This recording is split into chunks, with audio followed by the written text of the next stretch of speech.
I'm here with Emil. Emil is the founder and editor-in-chief of Startupbusiness, journalist, founder, and director of Startupbusiness, the magazine about startups and scale-ups.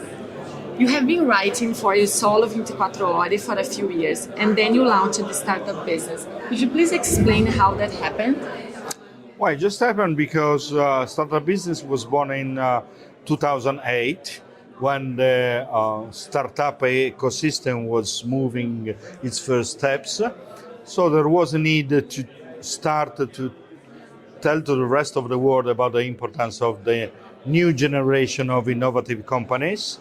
And at the early beginning, I had also the support from the Chamber of Commerce of Milano that was very interested to understand more about the startup phenomenon. So originally, Startupbusiness was born in this way. Then on 2015, a big editorial group called Digital 360 here in Italy decided to come to me and to both Startupbusiness. So now I'm still editor-in-chief, but now the magazine is part of this big group. And did the structure change a lot after the merge with 360, the digital group? Not or and yes. Yes, because a big group has more power and more structure in terms of commercial side or technical things. So I can be concentrated on editorial content, but I'm completely free, as I was before, That's great. to decide what to write about and which way to write. So it's a perfect match, and we are all happy. And do you work with freelancers there, or how that works? How is the structure in the startup business? Our Startupbusiness has some contributors. They are freelancers, but they are under contract with the group, so they write the article and on daily basis. And then I have some other people that choose to collaborate with Startupbusiness. So we try to give different kind of content, including latest news, mostly about investments, or in-depth analysis or how-to articles in order to offer our readers a wider view of the ecosystem and the meaning of doing startups. Okay, nice. And you are also co-founder of Designtech.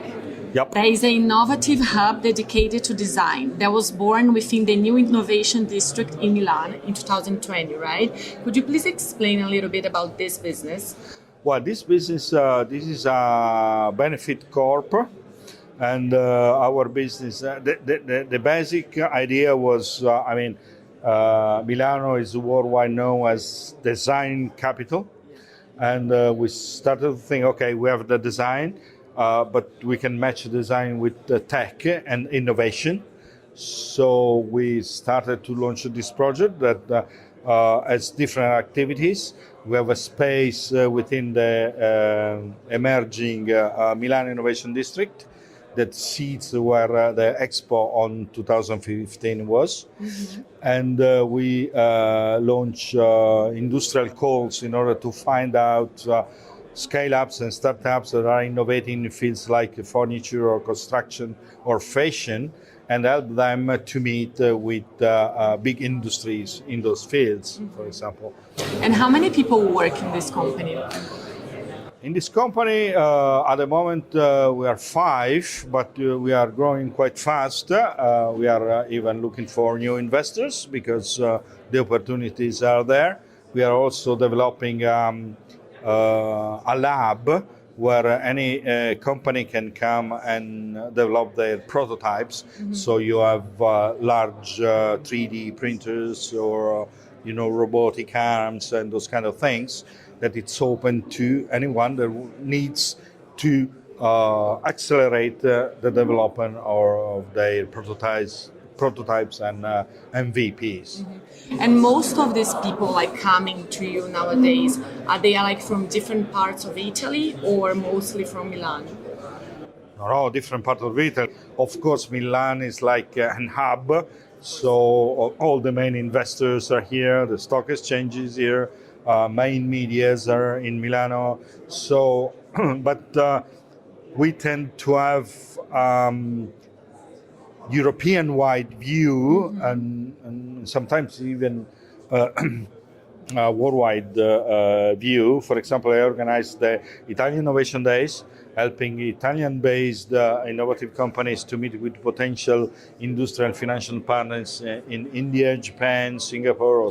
And at the moment, we are working on a project that works in the opposite way. We have a group of Italian corporations with interest in India, and we look for Indian startups and scale-ups in order to meet them with Italian corporations.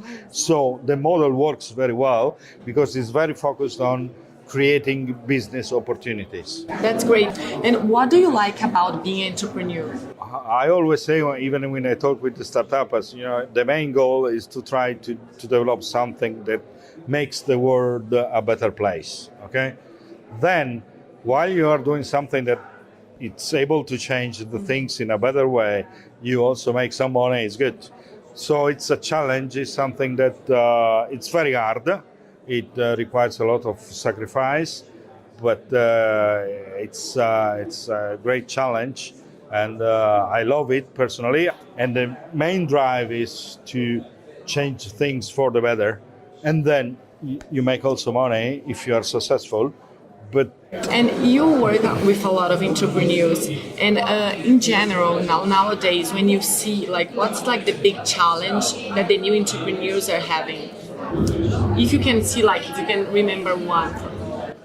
Well, big challenge, entrepreneurs. The first big challenge is to put together a team that it's able to have all the skills in order to develop the idea and transform it in something real. Okay, because the value of the idea itself, it's almost zero.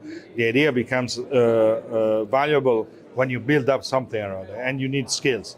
Then you need money, so you need to find investors. And that's another challenge. So talents, investors are the key things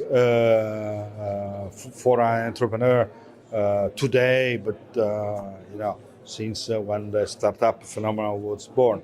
So I can say that then if you're good in having and keep your team together, same goal, same vision, same mission, and you can grow up and you can find investors that brings you not just money but also connections or other kind of support, and you become international. So then you pass from the startup phase to the scale-up stage. That it's another big challenge. And which tip would you give to a new entrepreneur? One tip, if you have to. Create the proper team since the beginning, that it's something that makes the difference. Okay, thanks a lot. Thank you.